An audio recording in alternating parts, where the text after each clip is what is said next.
اللہ اکبر. تو غوث پاک کیجیے نظر.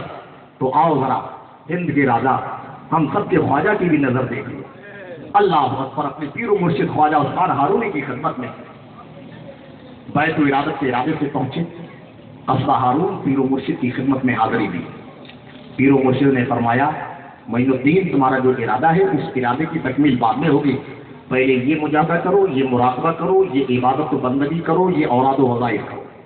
خواجہ عثمان ہارون نے خواجہ صاحب کو حکم دیا. سب کچھ خواجہ صاحب نے، ہمارے خواجہ نے، غریب نواز نے سب کچھ کام کیا. سارے اوراد و وظائف کیے جن کا حکم ملا. مراقبہ کیا، مجاہدہ کیا، اور کرنے کے بعد اپنے پیر خواجہ عثمان ہارونی کی خدمت میں حاضر آئے. عرض کرتے ہیں میرے پیر و مرشد خواجہ عثمان ہارونی، جن اوراد و وظائف کا آپ نے حکم دیا تھا سارے اوراد و وظائف کی میں نے تکمیل کر لی ہے. قرآن کی جن آیت و سور کی تلاوت کا آپ نے حکم دیا تھا قرآن کی وہ ساری آیت و سورتیں میں نے پڑھ لی ہیں. آپ نے درود شریف کے تعلق سے جو حکم دیا تھا درود شریف کی بھی میں نے تلاوت کر لی ہے. جس مجاہدے کو آپ نے کہا تھا اس مجاہدے کو میں نے مکمل کر لیا ہے. جس عبادت و بندگی کا آپ نے حکم دیا تھا وہ میں سب کام کر چکا ہوں. فرمایا اچھا جو باتیں میں نے آپ سے کہی تھی جو حکم دیا تھا سب کی تکمیل کر چکے. ہمارے خواجہ کہتے ہاں میں پیروں کو صرف سب کچھ کر سکا. فرمایا اچھا قریب آؤ، اور قریب خواجہ ہے. فرمایا اے خواجہ، اے معین الدین سنو میری طرف دیکھو اور میں جو حکم دے رہا ہوں وہ کرو. خواجہ حاضر ہیں. خواجہ عثمان ہارون نے فرمایا اے معین الدین زمین پر دیکھو. کہاں دیکھو؟ کہاں دیکھو؟ نظر زمین پر ڈالو. ہمارے خواجہ نے زمین پر نظر ڈالی. خواجہ عثمان ہارون نے پوچھا معین الدین بتاؤ کہاں تک دیکھ رہے ہو؟ نگاہ کہاں تک کام کر رہی ہے؟ نظر کہاں تک کام کر رہی ہے؟ خواجہ عثمان ہارون نے پوچھا. ہمارے خواجہ نے جواب دیا میرے پیر و مرشد میری نگاہ کا عالم یہ ہے کہ میں کہتا سرا تک دیکھ رہا ہوں. کہاں تک دیکھ رہا ہوں؟ ارے کہاں تک؟ فرمایا اچھا اب زمین کو نہ دیکھو، نیچے نہ دیکھو، اب اوپر دیکھو، آسمان کو دیکھو. ہمارے خواجہ کو حکم ملا. خواجہ عثمان ہارونی نے حکم دیا. ہمارے خواجہ کو حکم ملا. خواجہ غریب نواز اوپر کو نگاہیں بلند کرتے ہیں، آسمان کی طرف نگاہیں اٹھاتے ہیں، آسمان کی طرف دیکھ رہے ہیں. اب پیر و مرشد نے خود پوچھا. خواجہ عثمان ہارونی نے پوچھا بتاؤ خواجہ کہاں تک دیکھ رہے ہو؟ معین الدین نگاہ کہاں تک کام کر رہی ہے؟ ہمارے خواجہ نے فرمایا تھا، ہمارے غریب نواز نے فرمایا تھا اے میرے پیر و مرشد پہلا آسمان ہی نہیں، دوسرا اور تیسرا ہی نہیں، چوتھا اور پانچواں ہی نہیں، چھٹا اور ساتواں ہی نہیں، بلکہ میں عرش اعظم کو دیکھ رہا ہوں. عرش اعظم سے آگے حجاب عظمت کو دیکھ رہا ہوں. کس کو دیکھ رہا ہوں؟ حجاب عظمت کو دیکھ رہا ہوں. اللہ اکبر. یہ غوث اعظم کے غلام حضرت خواجہ غریب نواز کی نگاہوں کا کمال ہے. اللہ اکبر. جن کو یہ رفعت اور یہ مرتبہ اس وقت ملا جب میرے غوث نے دوران خطاب فرمایا تھا میرا یہ قدم تمام اولیاء اللہ کی گردن پر ہے. تو خواجہ غریب نواز نے خراسان کی پہاڑیوں میں یہ فرمان سنا تھا، اپنی نگاہوں کو جھکا دیا تھا، سر کو جھکا دیا تھا، گردن کو جھکا دیا تھا، اور فرمایا تھا لابل علی عینی براسی. آپ کا یہ قدم میری گردن ہی پر نہیں ہے، میری گردن پر بھی ہے، میری آنکھوں پر بھی ہے، میرے سر پر بھی ہے. خواجہ نے یہ فرمایا تھا تب خواجہ کو یہ مقام ملا تھا. اللہ اکبر. خواجہ غریب نواز کی نگاہ کا عالم دیکھو. خواجہ غریب نواز فرماتے ہیں حجاب عظمت تک دیکھ رہا ہوں. اب پیر و مرشد نے کہا، خواجہ عثمان ہارون نے کہا اے معین الدین نہ زمین کو دیکھو، نہ آسمان کو دیکھو، نہ نیچے دیکھو، نہ اوپر دیکھو، اور میری دو انگلیوں کے درمیان دیکھو. کیا فرمایا؟ کس نے کہا؟ ارے کس نے؟ ہاں کس نے کہا؟ کہا میری دو انگلیوں کے درمیان دیکھو. آپ بھی دیکھ رہے ہو کہ نہیں؟ ارے آپ بھی دیکھ رہے ہیں کہ نہیں؟ آنکھیں کھول کے بند کر کے. ہاں اگر بند کر کے دیکھ لو تب تو سمجھ لو میں مان لوں گا. الٹی ہی چال چلتے ہیں دیوان یعنی عشق، آنکھوں کو بند کرتے ہیں دیدار کے لیے. ہاں وہ جو آنکھیں بند کر کے دیکھتے ہیں ان کا معاملہ ہی کچھ اور ہے. ہمیں تو کچھ دیکھنا ہے، آنکھیں کھولنا پڑیں گی تبھی کچھ دیکھ سکتے ہیں. اور دیکھ کھولنے کے بعد بھی بہت ساری چیزیں نہیں دیکھ پاتے ہیں.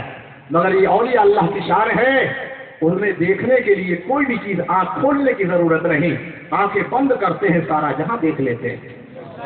الٹی ہی چال چلتے ہیں دیوان گانے عشق، آنکھوں کو بند کرتے ہیں دیدار کے لیے. خواجہ عثمان ہارونی نے حکم دیا اب میری دو انگلیوں کے درمیان دیکھو. خواجہ صاحب کو حکم ملا. فرمایا نہ نیچے نہ اوپر، نہ آسمان نہ زمین، اور میری دو انگلیوں کے درمیان دیکھو۔ پیر و مرشد کا حکم ہوا، ہمارے خواجہ غریب نواز نے اپنے پیر و مرشد کی دو انگلیوں کے درمیان دیکھا تو پوچھا، اے معین الدین میری دو انگلیوں کے درمیان کیا دیکھ رہے ہو، کیا نظر آ رہا ہے بتاؤ؟ تو ہمارے خواجہ نے کہا، اے میرے پیر و مرشد آپ کی دو انگلیوں کے درمیان ایک عالم نہیں، دو عالم نہیں، 10-20 عالم نہیں، 1000 عالم نہیں، بلکہ آپ کی دو انگلیوں کے درمیان 18,000 عالم دیکھ رہا ہوں۔ نعرہ تکبیر، نعرہ رسالت، جشن غوث الورا، نعرہ تکبیر۔ کتنے ہزار عالم؟ دو انگلیوں کے درمیان کتنے ہزار عالم؟ 18,000 عالم دیکھ رہا ہوں۔ اللہ اکبر۔ یہ ولی کی نگاہ ہے، یہ خواجہ غریب نواز کی نگاہ ہے۔ کس کی نگاہ ہے؟ تو جب خواجہ کی نگاہ کا یہ عالم، غوث اعظم کی نگاہ کا یہ عالم، غوث اعظم سارا جہاں دیکھ رہے ہیں، ان کے دیکھنے کا عالم تو یہ ہے لوح محفوظ رست پیش اولیاء، لوح محفوظ جس میں جو کچھ ہونا تھا اور قیامت تک جو کچھ ہوگا سب پر جو ہے ولی اس کو برابر دیکھتے رہتے ہیں، ولی اس کو برابر۔ تو جب خواجہ کی نگاہ کا یہ عالم ہے، غوث پاک کی نگاہ کا یہ عالم ہے، نگاہ ولایت کا یہ عالم ہے، تو نگاہ ربوبت اور رسالت کا عالم کیا ہوگا؟ جب اس پار کا یہ عالم ہے، اس پار کا عالم کیا ہوگا؟ جب ان کے گدا بھر دیتے ہیں شاہان زمانہ کی جھولی، جب ان کے گدا بھر دیتے ہیں شاہان زمانہ کی جھولی، ارے محتاج کا جب یہ عالم ہے، مختار کا عالم کیا ہوگا؟ اللہ اکبر۔ تو جب نبی کے غلام ولیوں کی نگاہ کا یہ عالم ہے تو سرکار کی نگاہ کا کوئی اندازہ لگا؟ آج لوگ کہتے ہیں نبی ہماری طرح، ہم نبی کی طرح، کہتے ہیں نادانوں کیا ہوا ہے تمہیں؟ آخر کون سی بدھی ہے تمہاری؟ کون سی بولی بولتے ہو جو بچوں سے بھی بدتر ہے؟ اور بولے کا حقیقت میں جو گستاخ رسول ہوتا ہے، اللہ اور رسول کی صحیح محبت نہیں ہوتی ہے تو اس کی عقل اور گفتگو دھشت ہو جاتی ہے۔ اب وہ بولتا ہے تو بغیر سوچے سمجھے، نہ بولنے سے پہلے کچھ سوچتا ہے، نہ بولنے کے بعد کچھ سوچتا ہے، بس بولتا ہی بولتا ہے، سوچتا کچھ نہیں ہے۔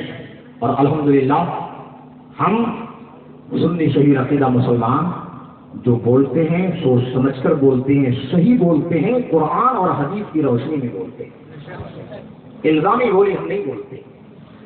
اگر کوئی الزامی بولی سمجھتا ہے اور ہم بول رہے ہیں، اگر کسی کو شک ہے تو ہم سے آ کر بات کرے، عوام سے بات نہ کرے، عوام کو گمراہ نہ کرے، ہم علماء سے بات کریں۔ ہم دیکھتے ہیں آپ کے پاس کتنی علمی پونجی ہے، ادھر آؤ پیارے، ہنر آزمائیں تو تیر آزما، ہم جگر آزمائیں، نہ یہ خنجر اٹھے گا نہ تلوار اٹھے گی، یہ بازو میرے آزمائے ہوئے ہیں۔